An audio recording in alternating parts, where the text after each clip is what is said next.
Good morning, everybody. Welcome to post-hurricane update. Put water here and there. I wanted to see how the ditch held up. Our tarp wall held up. Oh, we're getting a little foggy. Sorry, I'll clean you up. There we go. I just put everybody up my shirt. Tarp wall still held. Tarp wall is a story for another video.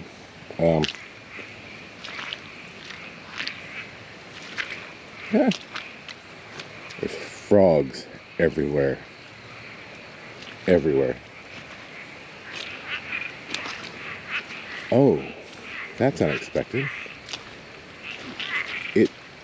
Oh, shit. Oh. We actually did overflow the banks a little. Oh. Dang. Huh. Okay. The water comes in there, apparently. Still foggy. So there's the first flow. Oh. I did not expect that.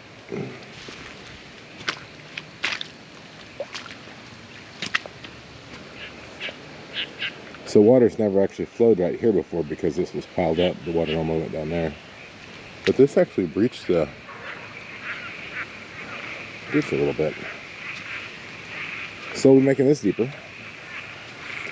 Probably have to do that this winter.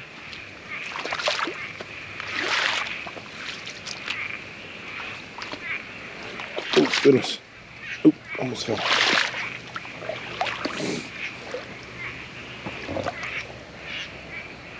A little water standing.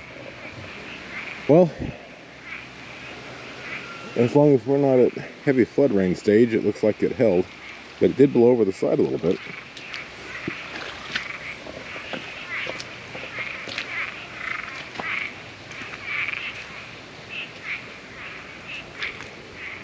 Definitely got some water flow still coming.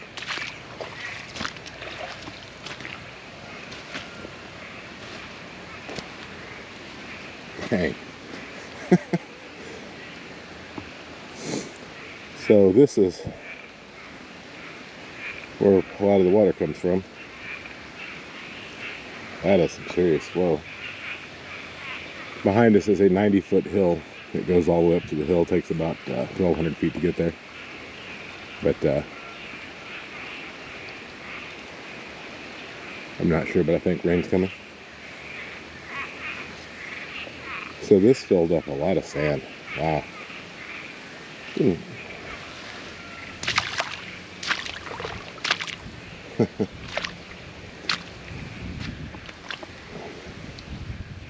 Wow.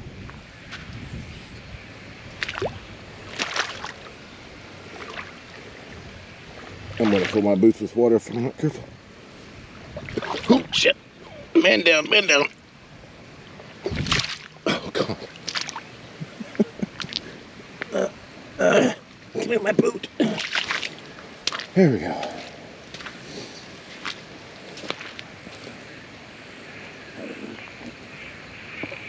But we didn't breach behind the house, and that's what we were looking for. This held, but boy, it filled with sand.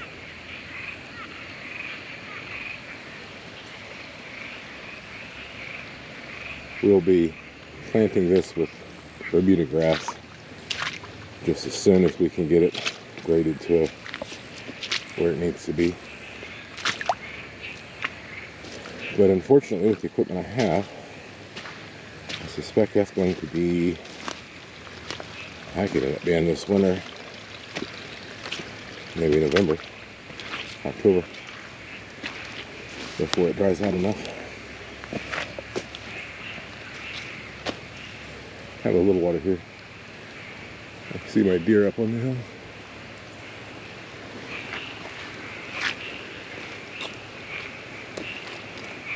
I'm pretty sure the GoPro can't see that far.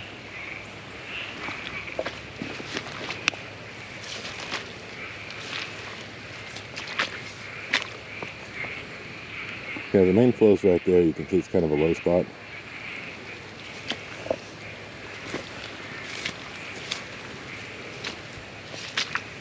Got a little flow here.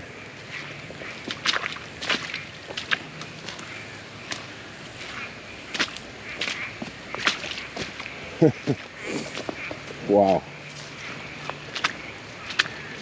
The River Kwai. Holy crap.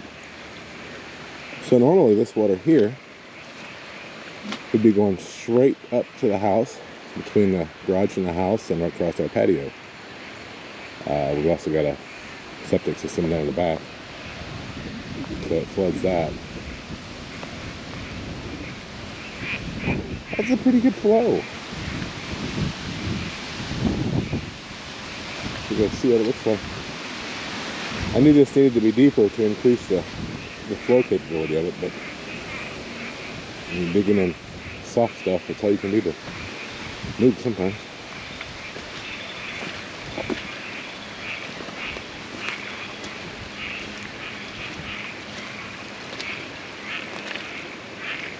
But it would appear my plan was to try to keep this as dry as possible, and then that will allow me to start working sooner after the wet season, the monsoon season, hurricane season.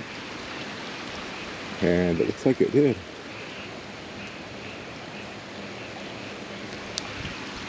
I've seen this flood before, 50 feet wide, 4 feet deep, with just water raging before.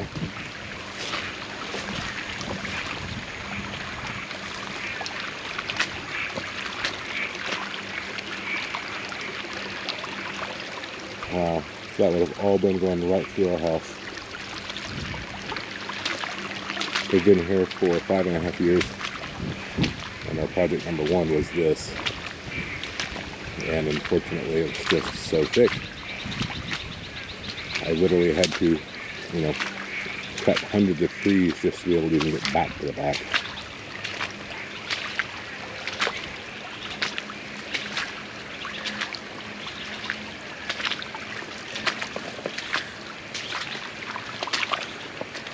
And normally through the middle of this is where this water would flow. It has a couple free paths that goes through and then comes over to the edge and goes straight down to the pond. But this way takes a direct route.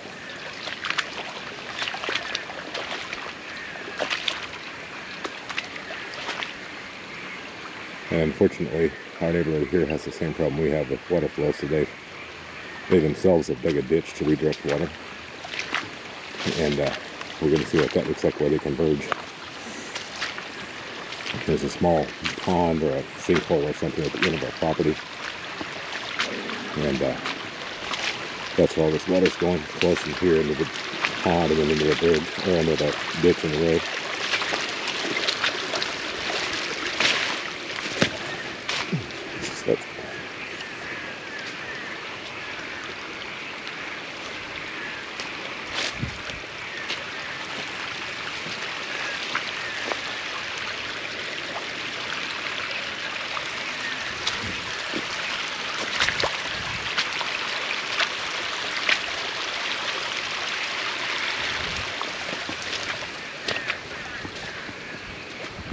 See what kind of erosion we have in the middle. Doesn't look like much. The water will actually flow through the sand, so you'll have water sometimes boiling up out of the ground like a spring for sometimes weeks even. That little runoff. But for the most part, this is untouched. That's great. First time I got a path cleared up through this middle with a tractor between these two. A good friend of mine passed a while back. We used to cut wood out of here, and it took a long time just to get a tractor up there. And then we got about 4 or 5 loads of wood out of the back, and we had a big rain, and it eroded through the middle on the path that I'd had, and I wasn't able to get a tractor up there for the next 2 years. I was using my neighbor's tractor, and you just couldn't get it enough traction to get over the ruts and stuff in the sand. But those problems are gone.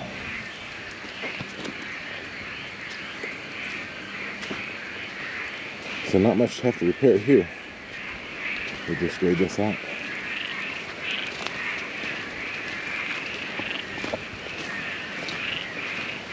We'll go a little farther.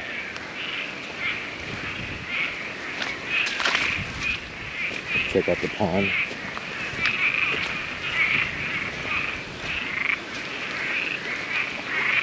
Frogs are so happy. It's been so dry.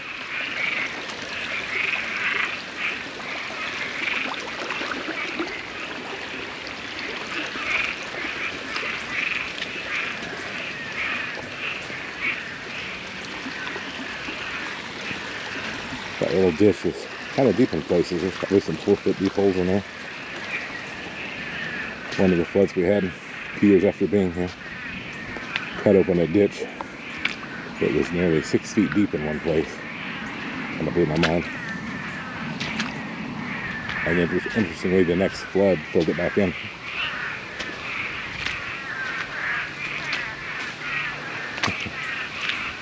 That's a lot of frogs.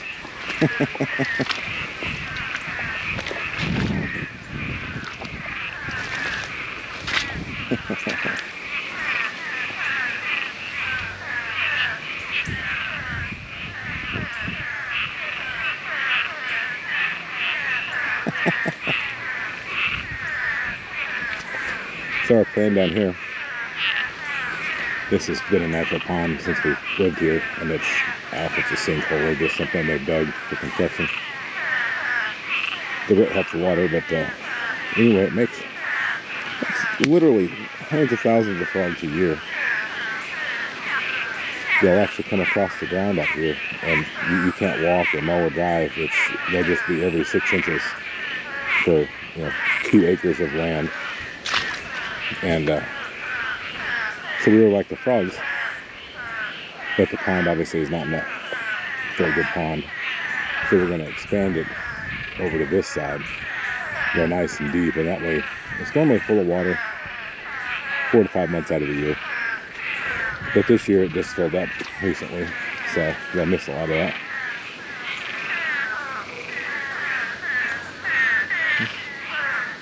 Have a bunch of landlocked tadpoles that got flooded over. I'll have to come down here with the shovel. Yeah, there's tadpoles in here. I'll come down here with the shovel and open that little channel up so they can get out. A lot of tadpoles.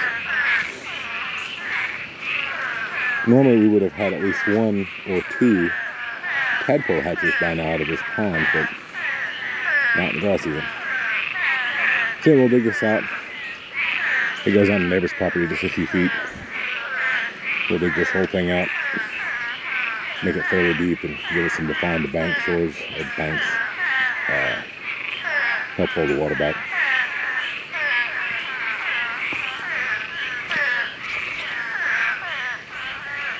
A lot of tadpoles. Tadpoles even up here. So we got fairly flooded.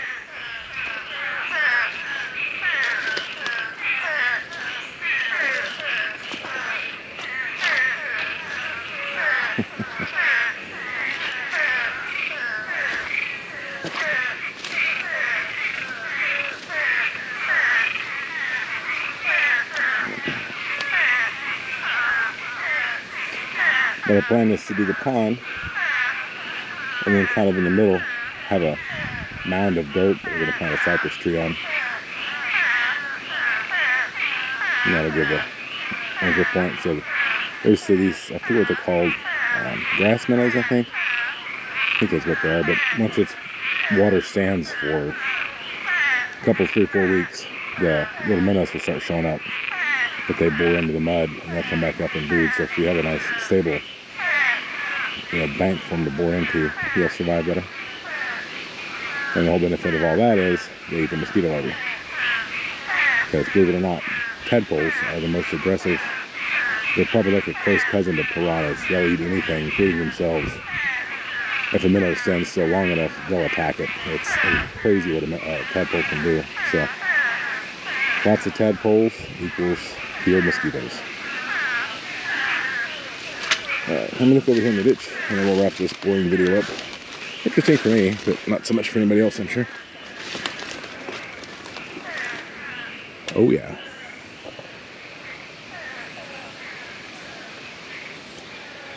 Yeah, we didn't get that much rain really. I've seen this ditch be full almost to my driveway. And this isn't bad at all. Anyway, thanks for hanging out, and hopefully there will be no more hurricane updates. Hopefully the next one will be getting back to work. I've got trees to cut, and we'll bring them to the man lift as soon as get dry enough I can get the machine over and be effective with it. Thanks for hanging out.